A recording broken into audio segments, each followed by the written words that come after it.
ಶ್ರೀನಿವಾಸ ವಿಶ್ವವಿದ್ಯಾಲಯವು ಉಡುಪಿಯ ಪಲಿಮಾರು ಮಠದ ಶ್ರೀ ವಿದ್ಯಾಧೀಶ ತೀರ್ಥ ಸ್ವಾಮೀಜಿಯವರಿಗೆ ಗೌರವ ಡಾಕ್ಟರೇಟ್ ಅನ್ನು ಪ್ರದಾನ ಮಾಡಿದೆ. ವೇದಿಕ್ ಸೈನ್ಸ್ ಮತ್ತು ದ್ವೈತ ವೇದಾಂತದಲ್ಲಿ ಗೌರವ ಡಾಕ್ಟರೇಟ್ ಅನ್ನು ಪ್ರದಾನ ಮಾಡಲಾಗಿದ್ದು, ಶ್ರೀನಿವಾಸ ವಿಶ್ವವಿದ್ಯಾಲಯದ ಸಿಟಿ ಕ್ಯಾಂಪಸ್ನಲ್ಲಿ ನಡೆದಂತಹ 2ನೇ ವಾರ್ಷಿಕ ಘಟಿಕೋತ್ಸವದಲ್ಲಿ ಡಾಕ್ಟರೇಟ್ ಅನ್ನು ಪ್ರದಾನ ಮಾಡಲಾಯಿತು.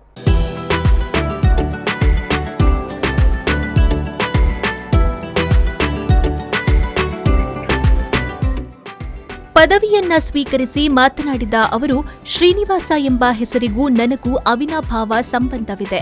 ನಾನು ಚಿಕ್ಕವನಿದ್ದಾಗ ನನ್ನ ಅಮ್ಮ ಶ್ರೀನಿವಾಸನಿಗೆ ಹರಕೆಯನ್ನ ಹೊತ್ತಿದ್ದರು. ಅದರಂತೆ ನನಗೆ ಉಪನಯನವನ್ನು ಅಲ್ಲೇ ಮಾಡಿಸಿದ್ರು.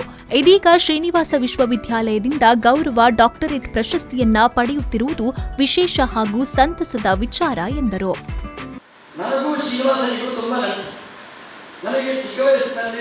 ಕಾಲು ನೋವಿತ್ತು, ಕಾಲು ಯಾವ ನಡಿಲಿಕ್ಕಾಗಲಿಲ್ಲ. ಹಾಗೆ ಶ್ರೀನಿವಾಸನ ಹರಕೆ ಹೊತ್ತು ನಮ್ಮ ತಾಯಿ ನನ್ನನ್ನು ಕರ್ಕೊಂಡು ಹೋಗಿ ಶ್ರೀನಿವಾಸನ ಹತ್ರ ಮುಂದೆ ಉಪನಯನ ಮಾಡಿಸಿ. ಅದರ ಮೇಲೆ ಒಂದು 40 ವರ್ಷದ ಕಾರ್ಯಕ್ರಮ ಆಯಿತು. ಆವಾಗ ಶ್ರೀನಿವಾಸನ ಹತ್ರನೇ ಅದು ಸಮರ್ಪಣಾ ಕಾರ್ಯಕ್ರಮ ಆಯಿತು.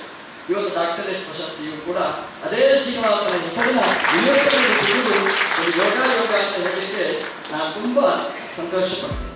ಶ್ರೀನಿವಾಸ ವಿಶ್ವವಿದ್ಯಾಲಯದ ಕುಲಾಧಿಪತಿ ಶ್ರೀ ಸಿಎಎ ರಾಘವೇಂದ್ರ ರಾವ್ ಅವರು ಕಾರ್ಯಕ್ರಮದ ಅಧ್ಯಕ್ಷತೆ ವಹಿಸಿ ಮಾತನಾಡಿ, ಭಕ್ತರಿಗೆ ನಗುಮುಖದಿಂದ ಜನರಿಗೆ ಸೇವೆಯನ್ನ ನೀಡುತ್ತಾ ಬರುವ ಸ್ವಾಮೀಜಿಗಳು ಶ್ರೀನಿವಾಸ ವಿಶ್ವವಿದ್ಯಾಲಯದಿಂದ ಗೌರವ ಡಾಕ್ಟರೇಟ್ ಪದವಿಯನ್ನ ಸ್ವೀಕರಿಸಿರುವುದು ನಮಗೆ ಹೆಮ್ಮೆಯ ವಿಚಾರ ಎಂದರು.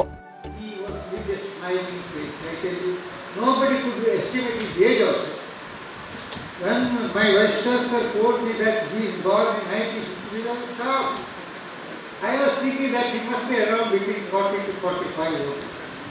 But when I heard that he is born in 1956, I was really shocked. He was so active, energetic and dedicated to this Bhagavad philosophy. Even after the Pajay, every day I find him doing some discourse somewhere in South Canada or elsewhere in the country. He is a scholar in Kannada, he is a scholar in Sanskrit, he is a scholar in Hindi.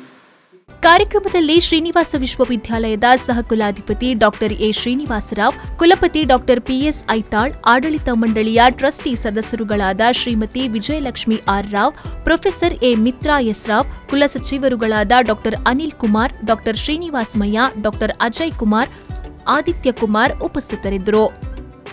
ಶರತ್ ಸಾಲ್ಯಾನ್, ವಿ4 news 24/7 Mangaluru.